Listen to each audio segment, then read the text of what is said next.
તો જય માતાજી મિત્રો, તમારું મારા યુટ્યુબ ચેનલમાં સ્વાગત છે। તો આજના મિની વ્લોગમાં આપણે જવાનું છે પહેલાં તો 4 રસ્તા। તો આપણે બાઇક લઈને નીકળી જઈએ।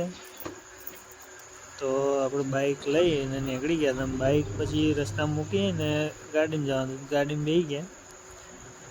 પછી આપણે આવી ગયા હતા 4 રસ્તા। 4 રસ્તા નજારો પેલો મસ્ત લાગે છે, વરસાદી વાતાવરણ હતું એટલે મસ્ત લાગતું હતું। અને એમાં પછી આવીને 4 રસ્તા બેઠા, એમાં તો ઘડીક વારમાં ટ્રાફિક થઈ ગયું। પછી આપણે ત્યાંથી જવાનું હતું ડાવસ। તો આપણે નીકળી ગયા ડાવસ ને આવીને કોમ ચાલુ કરી દીધું હતું, સોલાર ફિટિંગનું ને કોમ ચાલુ છે।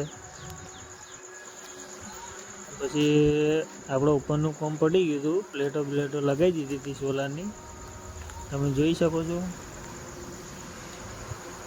ને કેવી લાગે વિડીયો? પસંદ આવે તો લાઈક એન્ડ સબસ્ક્રાઈબ જરૂર કરજો, ચેનલને શેર કરવાનું ભૂલતા નહીં। પછી આપણે કોમ પતી ગયું હતું એટલે આપણે પછી ઘરે નીકળવાનું।